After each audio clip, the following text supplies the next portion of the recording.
आज पूरा medical science science के ही दम पे आज इतना ग्रो किया है, और एविडेंस बेस्ड प्रैक्टिस जो है वो साइंस के कारण ही हमारे इसमें सबसे ज़्यादा इंक्लूड हुई। जैसा कि हम पहले भी जानते हैं कि हमारे यहाँ आयुर्वेदिक तरीके से या बहुत सारी पद्धतियों से इलाज होते थे, पर कई बार वो एविडेंस बेस्ड हो पाते थे, कई बार नहीं हो पाते थे। पर आज जो पूरा वर्ल्ड जो भी ट्रीटमेंट को मानता है, स्पेशली एलोपैथी, वो एविडेंस बेस्ड रहती है। तो साइंस के कारण ही ये सब हो पाया है। और अब आर्टिफिशियल इंटेलिजेंस यानी कि पुराने डेटा के यूज़ से हम ये बताएं कि अभी की बीमारी क्या है और उसका इलाज बेस्ट क्या हो सकता है। और आर्टिफिशियल इंटेलिजेंस जो डायग्नोस्टिक में कहीं ना कहीं इन्वेस्टिगेशंस में बहुत ज़्यादा हेल्पफुल होता है। और नो डाउट आर्टिफिशियल इंटेलिजेंस से मेडिकल साइंस एक नई ऊंचाइयों को छुएगा, इसमें कहीं कोई शक नहीं है।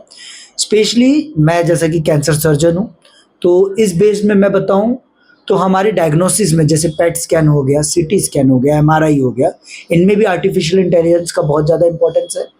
इवन कई इनमें अभी नए सॉफ्टवेयर आए हैं। नए वे से क्या होता है कि एमआरआई, सीटी, पेट स्कैन की एक डेमो बनता है और वो हमारे रोबोट्स में रेप्लिकेट होता है। तो जब हम रोबोटिक सर्जरीज करते हैं तो रोबोटिक सर्जरीज में हमें हमारे जो आर्म चलते हैं वो हमें पता रहते हैं कि हम सीटी या एमआरआई की किस जगह पे जा रहे हैं। ये एक बहुत एडवांसमेंट है जिससे हमारा प्रिसीजन जो है, परफेक्शन जो है, वो बहुत ज़्यादा बढ़ जाता है। हमें पता चल जाता है कि हम जहाँ खड़े हैं वहाँ से 3 सेंटीमीटर पीछे आर्टरी है, 4 सेंटीमीटर पीछे नर्व है, ट्यूमर हमारा 4 सेंटीमीटर तक है तो हमको 5 या 6 सेंटीमीटर की मार्जिन लेना है। ये सब ही आर्टिफिशियल इंटेलिजेंस की हेल्प से हुआ है।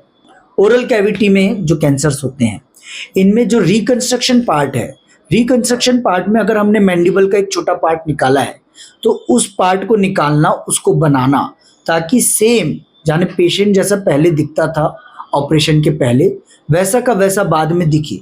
इन सब में भी आर्टिफिशियल इंटेलिजेंस का बहुत ज़्यादा, इसको हम 3D रिकंस्ट्रक्शन बोलते हैं, जिसमें हमें आर्टिफिशियल इंटेलिजेंस बहुत हेल्प करता है। कि आर्टिफिशियल इंटेलिजेंस बल्कि अभी आ ही चुका है, हम इसको बल्कि गैस नहीं कर रहे हैं। आर्टिफिशियल इंटेलिजेंस जैसे हमारे इसमें कैन असिस्ट नाम के टेस्ट हैं, ऑन्कोटाइप DX हैं, जैसे कि प्रोसिग्ना है, ये सब एक एडवांस टेस्ट है जो ब्रेस्ट कैंसर्स में यूज़ होते हैं, जिनमें हम कीमोथेरेपी से उन्हें फ़ायदा है कि नहीं है, यानी हर पेशेंट में कीमोथेरेपी देने की ज़रूरत ना पड़े। इनमें आर्टिफिशियल इंटेलिजेंस हमें बहुत मदद कर रहा है। स्पेशली इंडियन मेड जो टेस्ट मैं आपको बता रहा हूँ, कैन असिस्ट में आर्टिफिशियल इंटेलिजेंस का बहुत ज़्यादा रोल है। तो दूसरा देखा जाए कि जैसे अगर हेरिडिटरी लाइन बनाई जाती है कि किसी व्यक्ति के माता को, पिता को, या मामा को, नाना को, दादा को, मासी को, बुआ को, किसी को भी कोई कैंसर हुए हैं तो उनका एक चार्ट होता है, वो डाटा है जैसे आपको पता।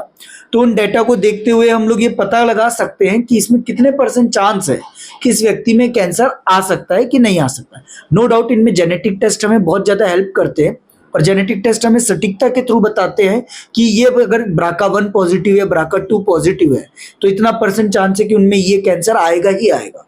पर कई बार कई जेनेटिक टेस्ट निगेटिव भी रहते हैं, और कई बार फैमिली हिस्ट्री में ट्यूमर्स चलते रहते हैं कि हमने कई सारे जेनेटिक टेस्ट कराए और उनमें वो निगेटिव आए, और उनके माताजी, पिताजी या दादा नाना के परिवार में 3-4 लोगों को कैंसर है।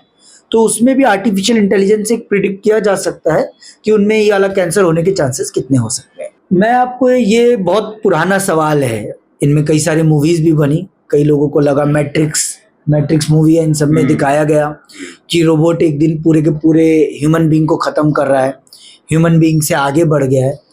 पर ये मुझे ऐसा लगता है ये भी एक परिकल्पना ही है, क्योंकि इसको बनाने वाले इंसान ही हैं, और इंसान को कोई पीछे नहीं छोड़ सकता। इंसान के पास एक सिक्स सेंस होता है, एक इमोशंस होते हैं जो कि कभी भी आर्टिफिशियल इंटेलिजेंस में नहीं आ सकता। आज हमने इतनी पढ़ाई करी और हमने देखा कि हर 2-4-5 साल का जो हमारा एक्सपीरियंस एडअप होता है, हमें लगता है कि सेम उम्र के भी अगर कई मरीज हैं, जैसे 70 साल के कई मरीज हैं, पर एक उनका लुक अलग होता है। एक मरीज लगता है 70 साल का है जो हमारा कीमो भी ले सकता है, रेडिएशन भी ले सकता है, सर्जरी भी करा सकता है। पर वहीं दूसरा आदमी 70 साल का जो है, उसके परफॉर्मेंस से ऐसा लगता है कि नहीं, ये पूरा नहीं ले सकता है। तो ये जो एक हमें पेशेंट को देखने से, उनके लुक से, जो हम एक सिक्स सेंस से कई बार वर्क कर पाते हैं, वो चीज़ें कहीं ना कहीं आर्टिफिशियल इंटेलिजेंस में मिस होती है। जैसे रोबोट बने थे नासा के लिए कि यहाँ से अपना कोई मरीज, वहाँ पे किसी को ऑपरेशन की जरूरत पड़ी स्पेसशिप में, मार्स में, मून में, तो वहाँ रोबोट उसका ऑपरेशन कर दे, पर ये हो नहीं सका। उस रोबोट को चलाने वाला इंसान ही रहा। जब तक इंसान उसको नहीं चलाएगा, कोई भी रोबोट वैसा नहीं चल सकता है।